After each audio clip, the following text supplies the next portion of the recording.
Okay, done, guys. So, first thing you have to understand is what is a loop? What do you mean by this concept of looping? So, please remember anything that you want to keep on repeating, anything that needs to be repeated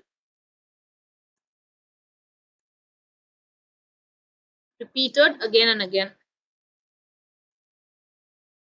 What we tend to do is we tend to put these statements.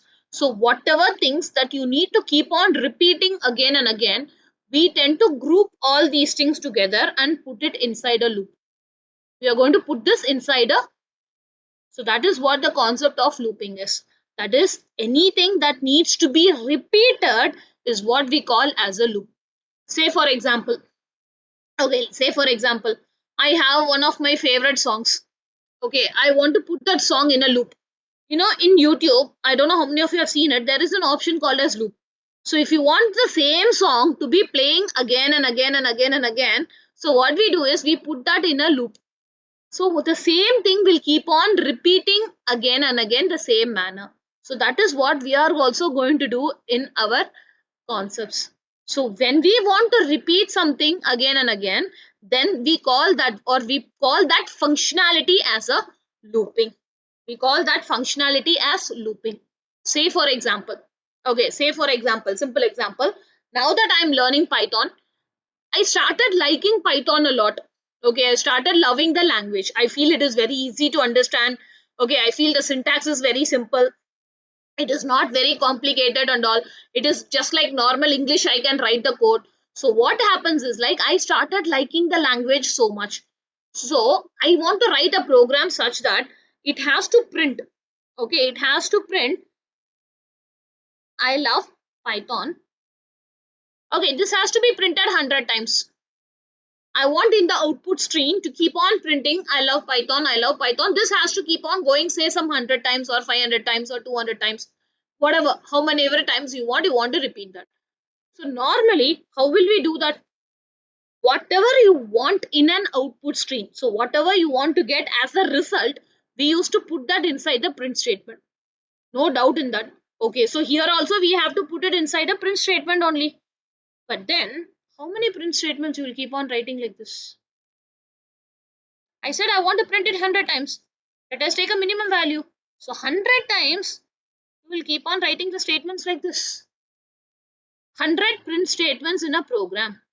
Just saying one simple thing. I love Python. See how many codes is being repeated here. Redundancy of code. We call the redundancy of code. That is, same code is being repeated again and again. Okay, so 100 times you are copy pasting, you are doing it. If I want to print 10,000 times, will you really possible for us to write 10,000 times like this print statements? See, the program will work. No problem in that. I run it, see. It is running. How many times ever you are asking it to run, it will run. No problem. But same line, how can we keep on writing? 10,000 times. 10,000 times will you copy paste it? So I need some other alternative solution for this. So I want to perform a step again and again. Okay, but I want to do it in a easier manner, not like this. Okay, let us take another example. Okay, say for example, you are teaching someone number systems. Say for example, I am teaching someone how what are the numbers that is there in our normal decimal values. So I want to say 1 to 100. I want to write and show 1 to 100 numbers. How will I do it? Okay, say like this, print 1, then print 2, print 3, like that. So I have to keep on going and telling, okay, now it is 3, now it is 4. So again, now it is 5. So keep on changing like this up to 100. Okay, 100 print statements. I want to print 1 to 1000, 1 to 1 lakh numbers. How to do that? Very, very difficult for us to write all these things only with a print statement. So, steps is being repeated. The same line of code is again and again being repeated to do that work. But I need some easier way of doing this work. That easier way is nothing but the functionality of my looping. So please understand what do you mean by loop is you want to perform some task repeatedly. So for that is the functionality of the loops. Right. So now what are the different types of loops that is there? In any programming language, this is basic, I'm telling you. I'm not focusing only on Python. So I'm saying in any programming language you take, what are the different types of loops I may be having? So mostly in almost all your programming languages, okay, so this I am telling you in general. So when I talk about programming languages, okay, when I talk about programming languages, let us take for example again our set of language, the common language that all of us know and all of us are very familiar with. So looping can be basically said in three ways: while loop, do while loop, okay, and for loop. So this is the three types of loops that we generally see in any programming language. You might have come across this in C or C++ when you're studying, right? So again, if I want to, these are the three types of loops you will be finding. But when anybody asks you, like, how can you categorize loops? So loops can be categorized basically into two types. Loops can be categorized basically into two types. The first type is what we call as a entry controlled loop. So the first type we call it as an entry control loop. The second type we call it as an exit control loop. Okay, so basically when we talk about loops, so please understand, if anybody asks what is a loop, then this is the definition. So how can we classify the loops? Loops are classified into two categories: entry control loop and exit control loop. Okay, so under entry control loop, what are the loops we have? We have while loop and we have the for loop. So both of these loops comes under the entry controlled category. Okay, then under the exit control loop, what do we have? We have our do while loop.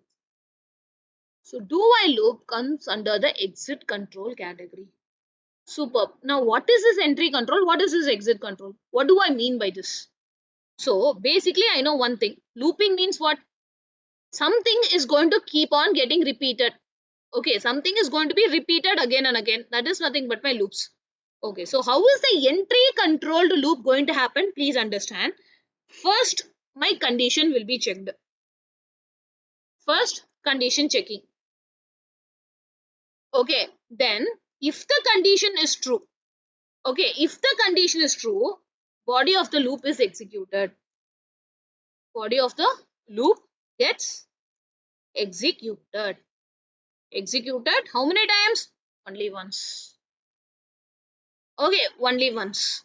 Okay, if the condition is false, if the condition is false, body of the loop is never executed. Never gets executed. Okay, so what is going to happen? First, I'm going to have some condition. So here in my program, what is this condition? I want to print 1 to 100. So up to 100, this loop should keep on going. That is my condition. Okay, so first time what did I say? I love Python. That needs to be printed 100 times or 1000 times. So that is my condition. Until it reaches 1000, the loop has to keep on going again and again. So I am going to specify some sort of condition. So if the condition is true, so what will happen? First the condition is checked.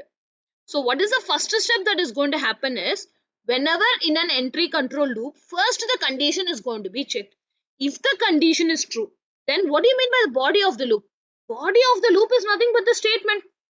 Whatever you want to execute, that is what your body of the loop is going to say.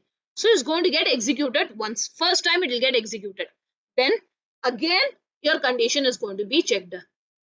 Again the condition is going to be checked. So if the condition is true again, it will come inside, it will execute the loop again.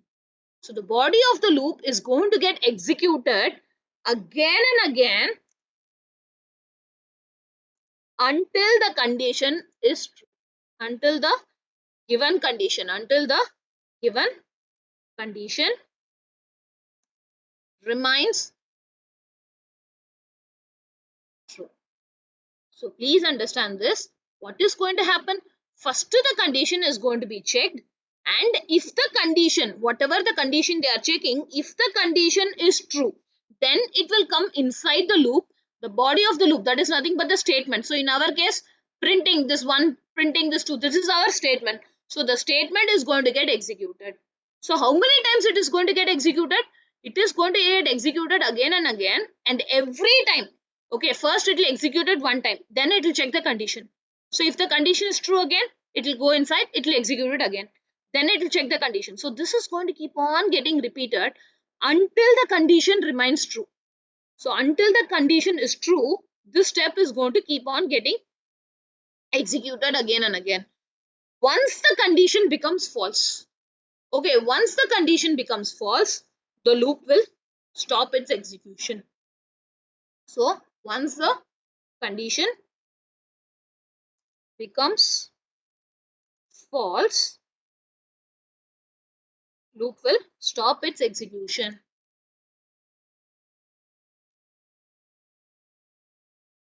Okay, this is one way. Okay, while entry, I said what is the first thing that is going to happen? Condition checking. So if the condition checking is true, then all these things will happen. If the condition checking is false, then what is going to happen? Whatever the condition I'm checking, if it is false, then the loop will never get executed. Even one time also, it will not happen. So based on this condition checking only, the entry controlled loop will always be working. So please understand, whenever you are going to define any entry control loop, first step what it is going to do is it is going to check the condition. So if the condition is true, the loop will get executed in this manner. If the condition is false, then the loop will not get executed at all. Even one time also it is not going to happen. So this is what your entry controlled loop is all about. Okay, so now what is this exit control loop? As the name suggests, exit control. So what it is going to happen? First, it will execute the body. So execute the body of the loop. That is nothing but the statements. So first it will go inside and it will execute the statement. It will not check for any conditions or anything. First, it will go inside the loop. Whatever you are asking, the loop will do. Whatever you are saying, whether you are printing a number, you are printing I love Python, whatever you are asking the loop to do, first it will execute the loop once. First time the loop will be executed. After executing the loop, okay, so first it is going to execute the body of the loop, then it will check the condition. It is going to check the condition. Okay, so now if the condition is true, if the condition is true, okay, this process is going to be repeated. So if the condition is true, this process will get repeated, okay, until the condition becomes false. Becomes false. So what is the process? The process is first execute the statement, then check the condition. If the condition is true, again go inside, execute the statement, then check the condition. If the condition is still true, again go inside, execute the condition, then check the, execute the statement, then check the condition. So like this, it will keep on going. Once the condition becomes false, it will stop. So otherwise, it is going to keep on going again and again and again. So this is what my exit control loop is all about. So remember, in exit control loop, what is going to happen? Even when the condition is false, even when your condition is false, okay, the statement within the body, within the body of the loop is going to get executed at least once. Is going to get executed at least once. That is what is a very, very important point in a exit control loop. Okay, we will understand it with an example. Don't worry about it. Okay. So now let us take a realistic example, a real-time example to understand how the entry control loop and the exit control loop actually works for us. Okay, think, imagine you are going to go to see a movie. Okay, what is the task? The task here is to go and see a movie. So what you will do for that? First, you will buy a ticket. Right, obviously, we'll buy a movie ticket. Then, when you're going to enter into the theater, that fellow, what he'll do? He'll check your ticket. He will check whether it is for today, it is for this particular show, it is for this particular movie. He will do all the checking. So, after the checking is successful, Okay, once the checking is successful only, he will allow you inside the movie theater to watch that particular movie. Right? Entry controlled checking system. So before you're going inside, your condition is checked. If the condition is satisfied only, the process is allowed. What is the process here? Me sitting and watching the movie. I can watch that movie even 100 times, provided I follow the same steps. Every time I have to buy a ticket, every time my ticket will be checked. If the ticket is valid, every time I can watch the movie. So the process will keep on going unless the condition is true. As long as my condition, as long as my ticket is valid, I will be allowed to watch that movie. So entry controlled decisions or entry control statements. Okay, say for example, you are going to a fast food center, not a hotel, mind you, you're going for a fast food center. So in fast food centers, what is a normal process? We go to the billing counter, whatever we want to eat, we will tell him, okay, this is what I want to eat. He will give us the bill, we will pay the money, and then we will take the money, we will give it to the server person, and he will give us the food. So, what is the condition here? First, we are paying the money. Once the money is successfully paid, only I am getting my food. So, again, it is an entry controlled checking system.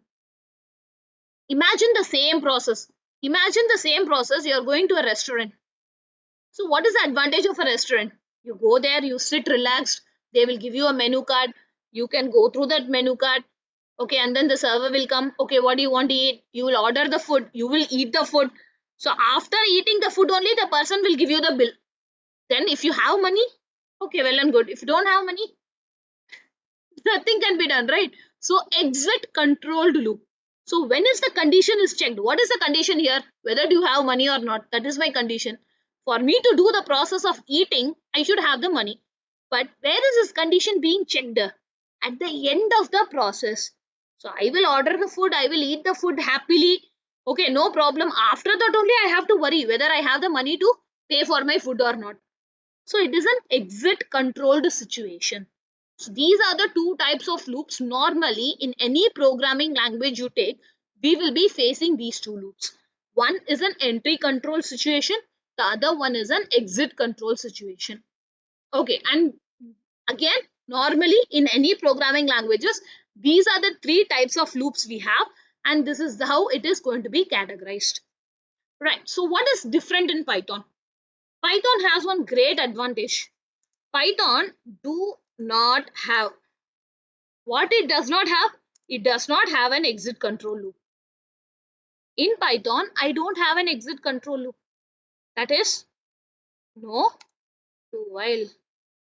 I have only one category, which is nothing but my entry control loop. I have only entry controlled loop in my Python. So only two types of loops are there, while loop and for loop. There is no exit control loop here. So one loop less for me to study. I have to study only two things.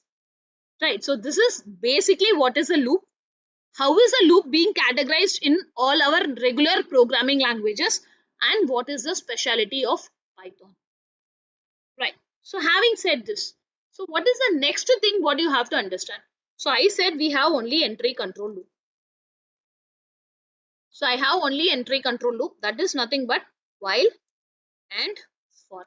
So these are the only two categories I'm having. Okay. So now they are giving me a program. Okay, they are giving me one program. Seeing that program, I know that this program requires loop. Okay, asking me, say, suppose I'm going for an interview. I'm getting one question. Seeing the question, I know that I have to apply the concept of loops. But which loop should I apply? Whether I should write the program using a while loop or whether I should write it using the for loop. So, which loop category should I actually make use of? That is the big question that remains. So please remember when you should be using the while loop, okay, and when you should be using the for loop. This is the first step you have to understand before going into the concept of the loops.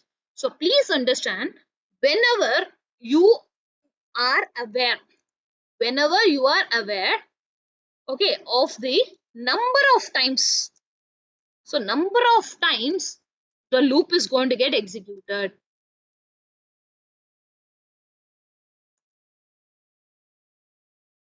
then we should always go for the for loop. Now, what do I mean by this? What do I mean by this?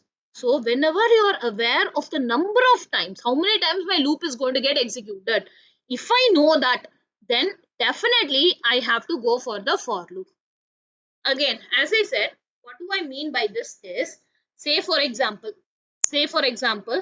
my program says print, okay, print, I love Python, okay, 100 times. So I know for sure how many times this loop is going to get executed. 100 times. Definitely, because if I want to print hello Python 100 times, then definitely the loop has to get repeated again and again 100 times.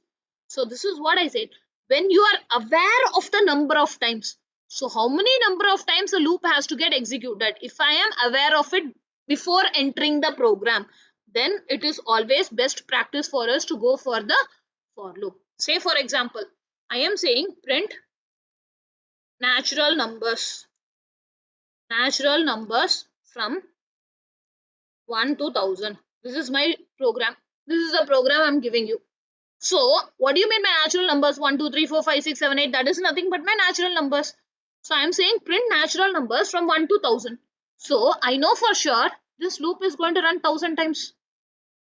So, whenever you are aware of the number of times the loop is going to get executed, then we always prefer using our for loop. Okay, so when I should go for the while loop? When I don't know the number of times. So, when you do not know how many times the loop needs to be executed. Now you may ask, ma'am, how is this possible? How is this possible? I am only going to write the loop. So, how is it possible that I don't know how many times the loop is going to get executed? There is no situation like that. No. Remember, suppose I am giving you a program, find the sum of digits. This is the program. Find the sum of digits. So what do you mean by this program? Suppose if I am giving the number as 1, 2, 3, what do you have to do? You have to do 1 plus 2 plus 3. So that is equal to 6. This is what you have to do with your program. Okay, not like this in a normal maths. You have to do this in a programmatical manner. Okay, so now here, how can you say that you don't know the number of times? This needs loop. Okay, first thing is why it needs loop. Because I have to separate each and every number. Then only I can sum it. Right, 123 is one full number, one whole number. It is a single number. What I have to do, if I want to print the sum of digits, I have to first separate each and every digit. So for that I need the concept of loops. For separating each and every digit, I need the concept of loops. Then only I can add all the digits together and I can produce the sum of it. Right, so now what I'm saying is, how many times? How will I know? I know this 3 times. Okay. Right. Super. Suppose my user is giving the number as 12. So here in this case, how many times the loop is going to run? Only 2 times. If my user is giving 1, 2, 3, the loop is going to run 3 times. If the user is giving 2-digit number, loop will run only 2 times. Suppose if my user is giving like this, then how is my output going to come? 1 plus 2 plus 3 plus 6. So it has to give the output as 10. So this is a 4-digit number. So how will you say how many times the loop is going to run? I don't know. It's based on the input, based on what the number my user is going to give. Whether he's giving a 2-digit number, 3-digit number, 1-digit number, 5-digit number, 10-digit number, I don't know. So based on that only, I can decide how many times this loop is going to get executed. So this is what I mean by when you are going to start the program, when you are going to start writing the program, if you are not aware how many times the loop needs to be executed, then such type of programs you have to write using the while loop. Okay, let me give you another small example. Okay, so I am saying in this program, what I'm going to say is, ask the user, okay, ask the user to enter a number. Ask the user to enter a number and repeat this, repeat the same until he or she gives 0. Gives 0. So what do you mean by this? This is the program. What do you mean by this? I have to keep on asking the user enter a number, enter a number, enter a number until they give the number 0. Until they give the number 0, the process has to keep on being repeated. Say for example, I will say enter the number. Then I will wait for the user to enter one number. Suppose he is giving number 10. Then he will press the enter key. Again it has to ask enter a number. This time he is giving 25 and press enter. Again it has to ask enter a number. He is giving some other number. Again, so again he is giving something. Again. So you have to keep on asking the user to enter a number until he gives 0. Once he gives 0, program will stop. But can you guess when he will give 0? Can you really guess when he will give 0? He can give the first number itself 0. He can give at least after 10 numbers 0. He can give after 100 number he can give 0.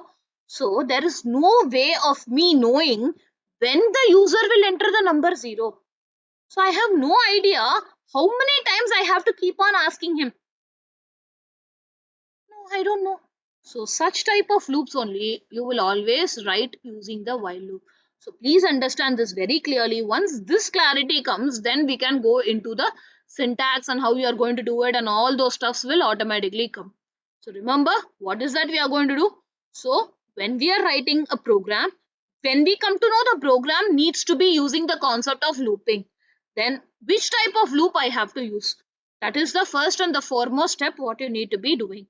So once you decide that, then you have to proceed with the right, guys. So I hope this is clear for you. So in next session, we will discuss the syntax of the while loop and what are the different ways of representing my for loop in Python and how to go about that. We'll each and every example we will work out on that.